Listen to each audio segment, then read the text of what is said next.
بسم اللہ الرحمن الرحیم۔ السلام علیکم۔ حضرت آدم علیہ السلام کی پیدائش کیسے ہوئی؟ اللہ تعالیٰ نے آدم علیہ السلام اور حضرت حوا کو حکم دیا کہ گیہوں کے درخت سے کچھ مت کھانا۔ آدم اور حوا نے شیطان کے بہکاوے میں آ کر وہ ممنوعہ کھانا کھا لیا جسے اللہ نے انہیں منع کیا تھا۔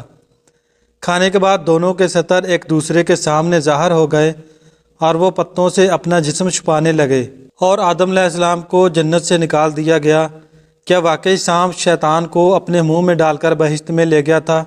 الاسلامی یوٹیوب کی ویڈیوز میں ایک بار پھر سے خوش آمدید۔ ناظرین، اللہ تعالیٰ نے جب حضرت آدم علیہ السلام کے ظہور کا فیصلہ کیا تو حضرت اسرائیل علیہ السلام کو حکم دیا کہ ایک مٹھی بھر خاک ہر قسم کی سرخ اور سفید اور سیاہ زمین سے لائیں۔ حضرت اسرائیل علیہ السلام نے اللہ کے حکم کی تعمیل کی اور رنگ برنگی مٹی کی مٹھی زمین سے لے کر اللہ تعالیٰ کے حکم سے طائف شہر اور مکہ کے درمیان رکھی۔ اللہ تعالیٰ نے اس مٹی پر اپنی رحمت کی بارش برسائی اور اپنی قدرت کاملہ سے حضرت آدم علیہ السلام کا پتلا اس مٹی کے خمیر سے بنا دیا۔ 40 برس تک وہ پتلا اور قلب بے جان وہاں پڑا رہا، اور جب اللہ تعالیٰ نے چاہا کہ اب حضرت آدم علیہ السلام کا ظہور ہو تب روح کو حکم دیا کہ اس پتلے میں داخل ہو جائے۔ روح لطیف نے خاک کثیف میں داخل ہونے سے انکار کیا، مگر اللہ کے حکم سے سر کی طرف سے داخل ہو گئی۔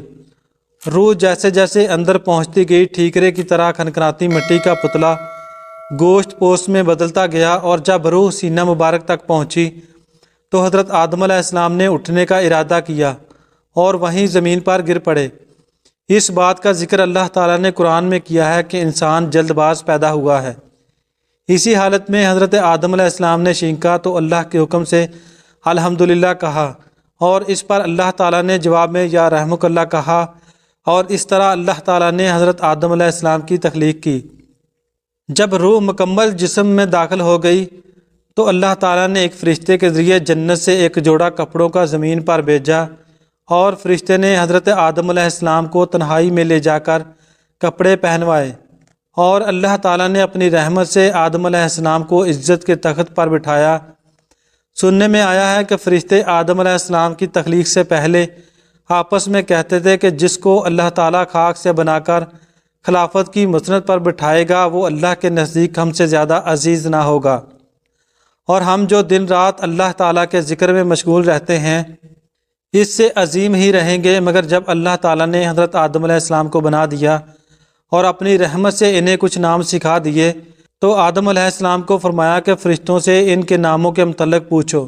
جب حضرت آدم علیہ السلام نے فرشتوں سے پوچھا تو وہ جواب دینے سے عاجز رہے، اور اللہ تعالیٰ سے عرض کی کہ اللہ پاک ہے تو، اور ہمیں صرف اسی چیز کا علم ہے جو تو نے ہمیں سکھایا ہے، اور بے شک تو دانا اور حکمت والا ہے۔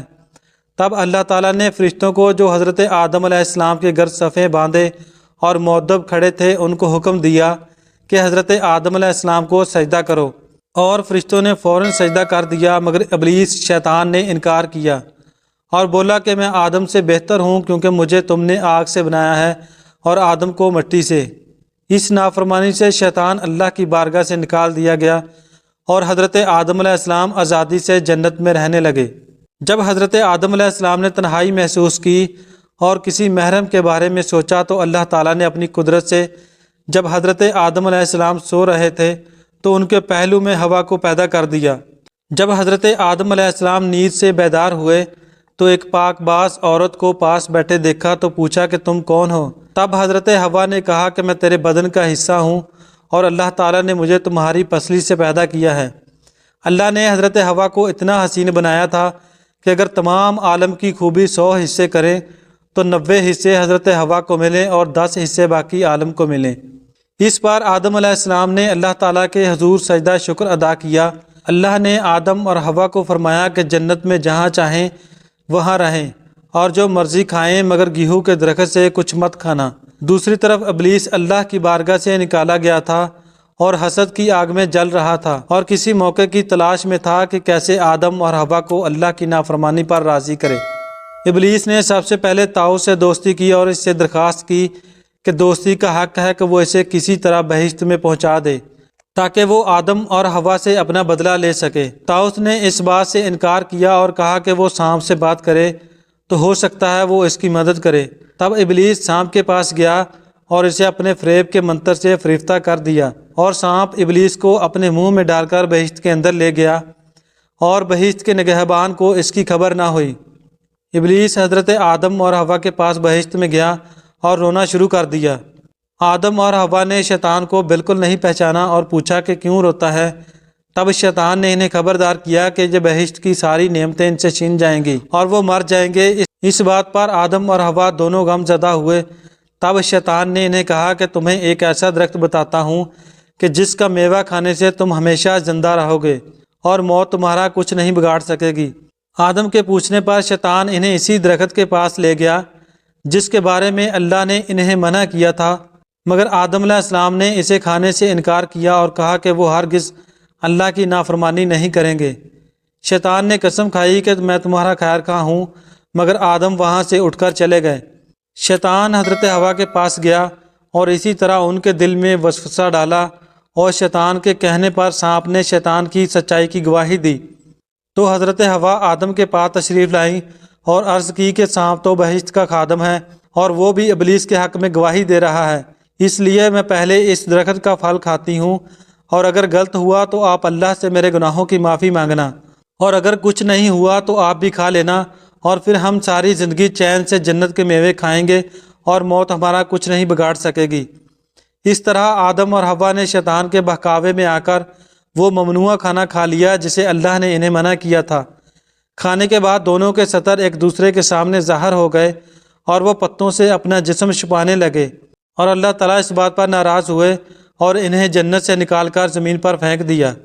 بعد میں حضرت آدم علیہ السلام اور حوا کو معافی کی دعا سکھائی اور معافی مانگنے پر انہیں معاف کر دیا، اور ایک عرصے تک انہیں زمین میں رہنے کا حکم دیا تاکہ انہیں مزید آزمایا جا سکے، اور بعد میں ان کی اولاد میں سے جو اچھے ہوں انہیں ان کے آبائی گھر جنت میں واپس لے جایا جائے، اور جو گناہ گار ہوں انہیں جہنم میں ڈالا جائے۔ ہم سب کو اچھے کام کرنے چاہیے اور شیطان کے نقش قدم پر نہیں چلنا چاہیے، کیونکہ ہمیں پتہ ہے کہ شیطان ہمارا ازلی دشمن ہے، اور اس نے ہمارے ماں باپ یعنی آدم اور حوا کو جنت سے نکلوا دیا تھا، اور وہ ہمیں بھی جنت میں نہیں جانے دے گا، مگر ہم اللہ کے احکام پر چل کر اور اللہ کی خاص رحمت سے انشاءاللہ عز و جل جنت میں ضرور پہنچ جائیں گے انشاءاللہ۔ ناظرین، اگر ویڈیو اچھی لگی تو اس کو لائک، شیئر اور چینل کو بھی سبسکرائب کر دیں، اور نیچے کمنٹ میں انشاءاللہ ضرور لکھ دیں۔ Thanks for watching. اللہ حافظ۔